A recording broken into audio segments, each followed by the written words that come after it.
এত চোখের জল খেয়ে ফেলেছি হরিদা, আমার পেট মরে গেছে হরিদা। জীবনের দ্বারে এসে আমি দাঁড়িয়েছিলাম, সেটা যে মৃত্যুর ফাঁদ হবে আমি ভাবতে পারিনি গো হরিদা, আমি ভাবতে পারিনি। স্বপ্নের চোখ দিয়ে দেখেছিল আলো, ভেবেছিল খুশিতে ভরাবো এই মন, কিন্তু ভাবিনি এই আকাশে পূর্ণিমাতে হয়ে যাবে চন্দ্রগ্রহণ। একটুখানি সুখের আশায় আমি বারবার ছুটে গেছি খুশির দ্বারে। দেখেছি প্রদীপের আলো, দেখিনি প্রদীপের নিচে লুকানো আছে অন্ধকার। এ হয়ে জন্ম ধরি মহাপাপ, তাহলে কেন মাথায় এত অভিশাপ? জন্ম দেয় নারীরা সয় যন্ত্রণা, তারাই আজ ব্যথায় নাই। কোথা যায় মাঝি ভাই, কিনারা করে স্রোতের টানে ঘাটের পাড়ে আমায় একটু নিয়ে চলো ওই মহাসিন্ধুর পাড়ে, ওই মহাসিন্ধুর পাড়ে, ওই মহাসিন্ধুর। এবার যদি তোমার ভালো হয় সে ব্যবস্থাই আমি করেছি। স্যার, বারবার এইভাবে সান্ত্বনা দিতে এসে কেন আপনি আমায় লজ্জায় ফেলছেন স্যার? এই লজ্জা কোথায় পাচ্ছি গো? এই লজ্জা কোথায় পুলিশ ডিপার্টমেন্টে? এই লজ্জা আমার। তাই আমি এর শেষ দেখতে চাইছিল, আর আমি খবর পেয়েছি এই ঘটনার জন্য দায়ী কে? পুলিশের খাতায় সে একটু দাগি আসামি, পয়সা দিয়ে সে সব কিছু করতে পারে। তার নাম হলো শঙ্কর। হ্যাঁ শঙ্কর। ঘটনার দিন আমি তোমাদের বাড়িতেই ছিলাম, আমার গাড়ি ড্রাইভার ছিল বাড়ির বাইরে। সে দেখেছে পাঁচিল টপকে পালাচ্ছে বাসকে শঙ্কর। তাই সাক্ষ্য প্রমাণ জবানবন্দি নির্ভর করে শঙ্করকে আমি গ্রেপ্তার করেছি। আর কাল তোকে কোর্টে তোলা হবে, আর কালকে তোমাকে না আমার সঙ্গে কোর্টে যেতে হবে। কোনো কিন্তু নয় শোনো, কোনো কিন্তু নয়। তোমার মুখটা পুরো কালো কাপড় দিয়ে ঢাকা থাকবে। আমি আমার সেল দেখতে চাই। আগে শঙ্করটাকে জেলের ভাত হয়, তারপর তুমি আবার যোগ্যতা জয়েন করবে। গোটা ঘটনাটা কি সমাজের মানুষের কাছে সব জানাজানি হয়ে গেছে স্যার? এরপরেও কোন মুখ নিয়ে আমি বাইরে বেরোবো আপনি বলতে পারেন স্যার? মনটাকে শক্ত করো সিনুর। আচ্ছা সিনুর, তুমি যে আমাকে সেদিন যে গানটা শুনিয়েছিলে, সেই গানটাকে তুমি ভুলে গেছো? ভুলে গেছো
আরো কত সিচুয়েশন এটা আরো কত স্যার কি বলে গেলেন ছেলেটার নাম কি? তখন না জানো তখন ওই ছেলেটা আমি ছেলেটাকে ওই ছেলেটা ভালো আছে অন্য মেয়েটা আমাকে ধর্ষণ করার আর ওই মেয়েটা ছেলেটাকে মেয়েটা ভালো আছে সেই মেয়েটা আমার ভালো আছে এই আমাকে এইভাবে থামিয়ে দেওয়ার পেছনে আর হাত থাকতে পারে না। এবারে 360 ডিগ্রি তাও বলি না ব্যাগপত্র সব গুছিয়ে নিয়েছিস তো? মানে বাড়িতে কিছু পড়ে নেই তো? হ্যাঁ বাবা, ব্যাগপত্র সব কিছু ভালো করে গুছিয়ে সাইডে তুলে দিয়েছি। তোমরা সবাই নিয়ে বাড়ি থেকে চলে যাবে, এটাই কি তোমাদের শেষ সিদ্ধান্ত? তোমরা মানে তুমি তো যাবে আমাদের সঙ্গে। না মা, বাবা, ভাই, তোমরা সবাই মিলে কোথায় যাচ্ছ? আমি না সেটা যাবি না, আমি কিছুতেই যাব না। ওরা এই বাড়ি ছেড়ে দিয়ে ওরা নতুন ফ্ল্যাটে গিয়ে উঠছে, আমি সেখানে কিছুতেই যাব না। নতুন ফ্ল্যাট মানে? হ্যাঁ দিদি, আমি একটা প্রাইভেট ফান্ডের চাকরি পেয়েছি। কোম্পানি বস আমি একটা গাড়ি ও ফ্ল্যাট দিয়েছে। এখন থেকে আমরা ওখানেই থাকবো। তাহলে তো পড়াশোনা? আরে বাবা, পড়াশোনা করে কি হবে? কি হবে? 2 লাখ টাকা মাইনে ছেড়ে কেউ কি বোকার মতো এই পড়াশোনা করতে যায় নাকি? হ্যাঁ, বাবা, শোন, তোর সঙ্গে এই বাড়িতে থাকা ওর পক্ষে আর সম্ভব নয়। একটা কলম কিনি ভাই ভাব থেকে না এই বাড়িটা বদল করা ঢের ভালো। বাবা, লোকে বলে বলো, তুমি অন্তত ওই কথাটা বলো না বাবা, বড্ড বেশি মুখে লাগে বাবা। বুকে বড় লাগে বাবা, বুকে বড় লাগে। এটা কলম কিনি বলবো তো কি বলবো? দেবী সতী তুলসী, তোর সঙ্গে আজকে যে থাকবে না তাকে পস্তাতে হবে।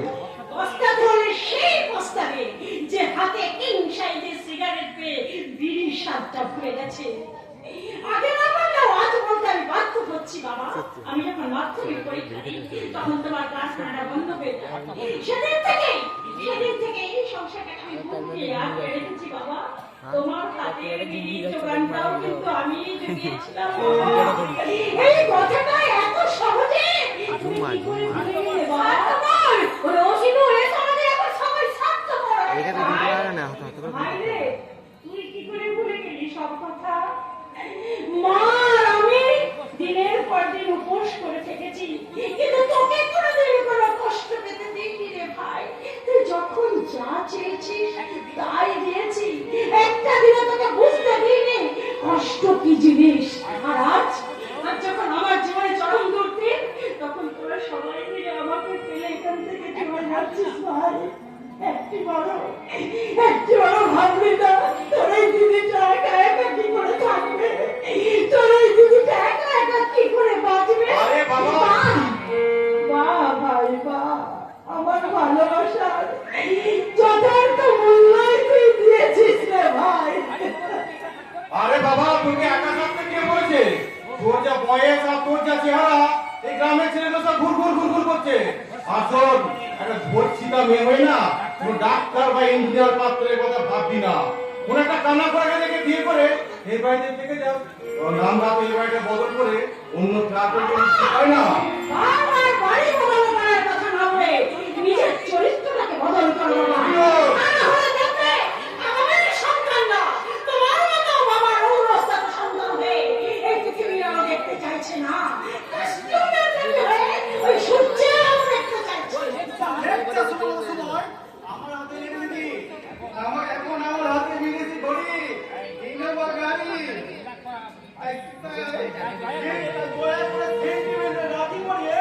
আমার সময় নষ্ট করিস না। আবার যদি কোনোদিন পুলিশের পোশাকটা করি তাহলে প্রথমেই যাব তোর বাড়ি। উচ্চ মাধ্যমিক পাস না করেও কোন পথে তুই 2 লাখ টাকার বেশি মাইনে পাচ্ছিস সেটা সরজমিনে তদন্ত করতে। তুই নিশ্চিন্ত থাকতে পারিস ভাই, দিদি হিসাবে তোর হাতে রাখিটা পরিয়ে দিতে না পারলেও পুলিশ অফিসার হিসাবে তোর হাতে আমি হাত করাটা ঠিক করে দেবো। চল রে বাবা, ওর সাথে তো বেকার গল্প করে কোনো লাভ নেই। চল আমাদের। মা, তুমিও নাই কিন্তু না তোকে ছেড়ে আমি কিছুতেই যাবো না। তোর বাবারও পাপড় খাবে, কিছুতেই যাবো না। আমি এখানেই থাকবো, তোর কাছেই আমি থাকবো, আমি তোর কাছেই থাকবো। এসো এসো বলছি। না, আমি যাবো না, তোমার সাথে কিছু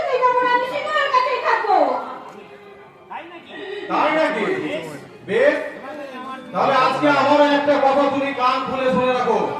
এই মুহূর্তে তুমি যদি এই বাড়ি থেকে আমার সঙ্গে না যাও, তাহলে তুমি আমার মরা মুখ দেখবে।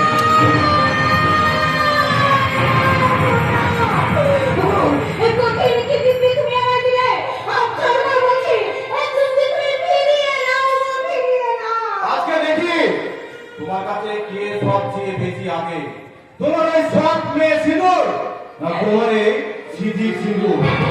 চলে এসো।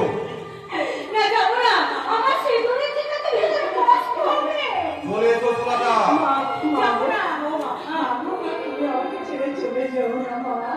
তুমি ছাড়া যে আর আমার কে নেই মা, তোমাকে ছাড়া আমি বাঁচতে পারবো না মা গো। তুমি আমাকে তোর বাবার দিক থেকে খণ্ডন করার ক্ষমতা আজ আমার নেই রে মা। আমার কিছু বলারও নেই, কিছু করারও নেই। আমরা এই যুগের মায়েরা মেয়েরা সারা জীবন ওই পুরুষের হাতের খেলা খেলার পুতুল হয়ে বেঁচে আছি। ওরা মুখে যতই প্রগতির কথা বলুক না কেন, ওরা আমাদের ইচ্ছা মতো আমাদেরকে চালায় রে মা। তুমি চলে গেলে আমি কার আঁচলে মুখ লুকিয়ে কাঁদবো মা। কে আমাকে আঁচল দিয়ে ছাড়া করে চলে এসো। ও মা, আমি ডিউটি থেকে ফিরে এলে অকৃতজ্ঞতার চোখে ফিরে এলে তুমি আমার সান্ত্বনা দেবে, কে আমার সান্ত্বনা দেবে মা? বলো মা, বলো। আমার শরীর খারাপ হলে কে আমার মাথায় হাত বুলিয়ে দেবে মা? ও কি করো? তুমি আমাকে ছেড়ে চলে যেও না মা। তোমাকে ছেড়ে চলে যেও না মা গো, তুমি চলে যেও না মা গো, মা, ও মা,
সারা জীবনের সঙ্গী তাই সত্যি হারে আমি দুঃখ নিয়ে সারাটা জীবন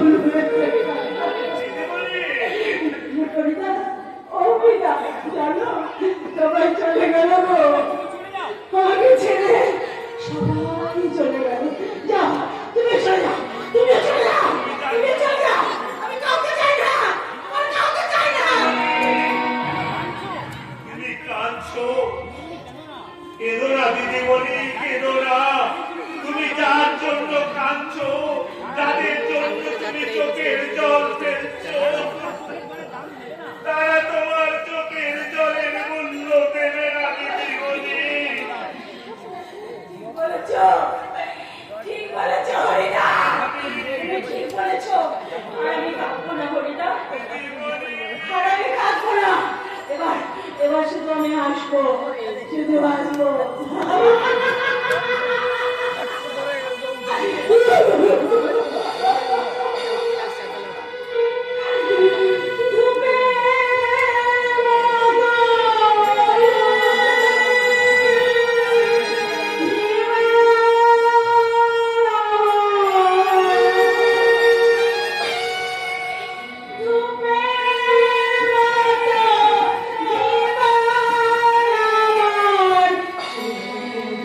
Oh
তুলে ধরতে হবে, লোক বসে।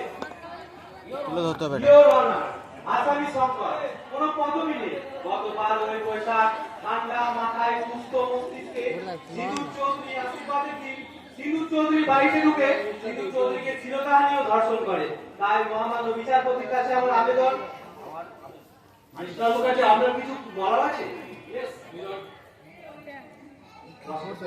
Thank you, my lord. আপনার কিছু বলার আছে? আচ্ছা, my lord. না বসে। Thank you, my lord. কোনো মহিলা সুবিচার না পায় বা কোনো মহিলা ধর্ষিত হোক, আমি সেটা কোনোভাবেই চাই না। কিন্তু my lord, সিধু চৌধুরী ধর্ষণ মামলার সঙ্গে আমার পক্ষে শঙ্করবাবুর কোনো সম্পর্ক নেই। পুলিশ অন্যায়ভাবে শঙ্করবাবুর দোষী সাব্যস্ত করতে চাইছে। মিলর, এসপি অন্তর্বাসের নিজের ড্রাইভার সে নিজের চোখে দেখেছে। কি বলতে চান আপনি? আরে ভুলও তো দেখতে পারে উনি। কি বলতে চান আপনি? মিলর, আমি এসপি সাহেবের ড্রাইভার রাজু মল্লিককে জেরা করতে চাই। ধর ধর ধর।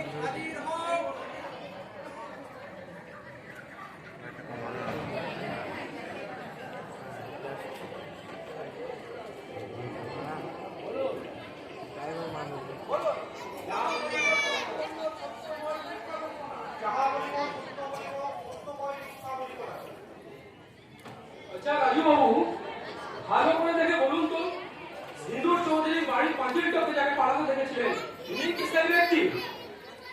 শোন রাজু, তোর বউ আর ছেলেকে আমি নিয়ে গেলাম, তোর কোনো চিন্তা নেই, ওরা আমার কাছেই থাকবে, খুব ভালো থাকবে। তুই শুধু আদালতে বলবি শঙ্করকে তুই চিনিস না বা কোনোদিন দেখিস না, তারপরে তোর বউ ছেলে তোর কাছে ঠিক পৌঁছে যাবে। কেন বলুন, চুপ করে থাকবেন না, আদালতের মূল্যবান সময় নষ্ট করবেন না। বলুন, আপনি যাকে দেখেছিলেন ইনি কি সেই? কি বলছো রাজু? তুমি এই যে এই বাচ্চাটার কথা আমাকে নিজে বলেছিলে, এখন তুমি কেন মিথ্যা বলছো? আপনি এখন আসতে পারেন। Yes, my lord. প্রশাসন যা কথার উপর বা যা জবানবন্দির উপর ভিত্তি করে আমার পক্ষে শঙ্করবাবুকে দোষী সাব্যস্ত করতে চাইছিল, সেই যখন আদালতের সামনে সমস্তটা বলে দিল, তখন আমার মনে হয় আদালতের রায় ঘোষণার জন্য বেশি সময় নেবেন না। অবজেকশন ইওর অনার, এটাও তো হতে পারে দোষীকে শিখিয়ে পড়িয়ে আদালতে মিথ্যা বলতে বাধ্য করা হয়েছে। তবে সিধু চৌধুরী মেডিকেল রিপোর্টে পরিষ্কার করে লেখা আছে সিধু চৌধুরীকে সেদিন ধর্ষণ করা হয়েছিল। বলুন মিস্টার মুখার্জি, এর কিছু বলার আছে আপনি? এর জবাব আমি নই স্যার, এর জবাব দেবেন সিধু চৌধুরী নিজে। বসে। আমি সিধু চৌধুরীকে কাঠগড়ায় আসতে অনুরোধ করছি।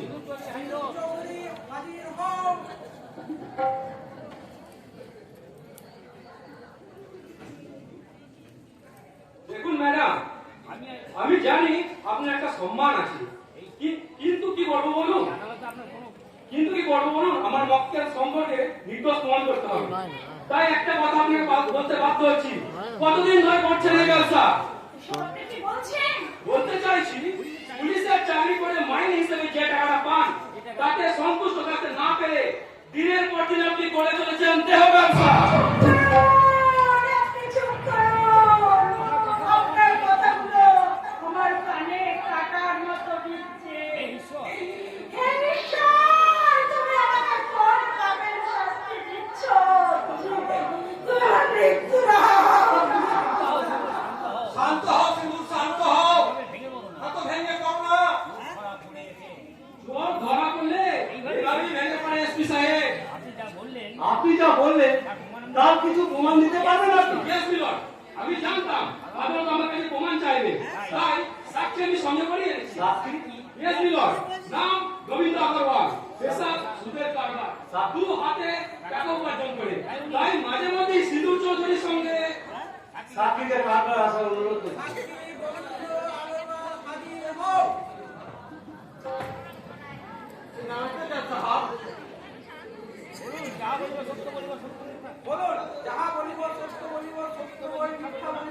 हाँ भगवान तेरा झूठ ना बोले, जहाँ बोले साफ बोले, साफ किसी का क्यों बोलेंगे? মিস্টার আগরওয়াল,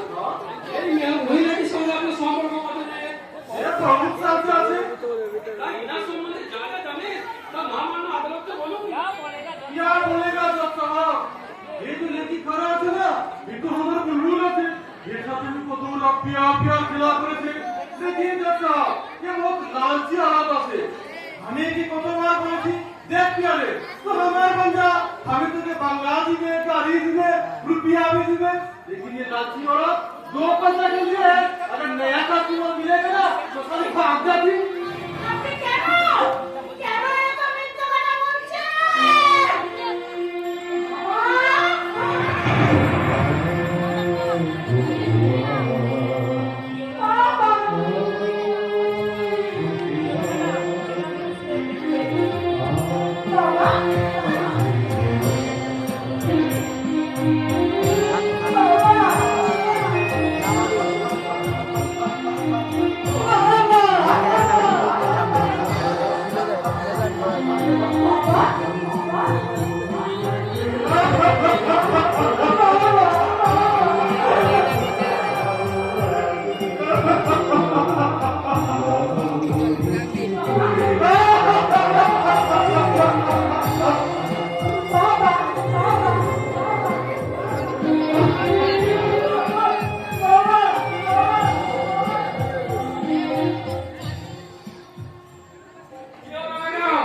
সেরা মানুষটাকে থমকে গেলেন বলুন উনি যা যা বলছেন তা সত্যি কিনা চুপ করে থাকবেন না উনি যা বললেন কথা কি সব সঠিক সেটা কথায় সম্মতি লোক মালিকা এর থেকে প্রমাণিত হয় সিঁদুর চৌধুরী মেডিকেল রিপোর্টে যা যা আছে তা সব সত্যি কিন্তু এর সাথে আমার পক্ষে শঙ্করের কোনো সম্পর্ক নেই তাই মহামান আদালতের কাছে আমার অনুরোধ আমার পক্ষে শঙ্কর বাবুকে সসম্মানে মুক্তি দেওয়া হোক আপনার কিছু বলার আছে অর্ডার অর্ডার অর্ডার সমস্ত সাক্ষ্য প্রমাণের উপর ভিত্তি করে আদালত এই সিদ্ধান্তে পৌঁছেছে যে সিঁদুর চৌধুরীর ধর্ষণ মামলার সাথে শঙ্কর বাবুর কোনো যোগাযোগ নেই তাই আদালত আসামি শঙ্করকে সসম্মানে মুক্তি দিল একদম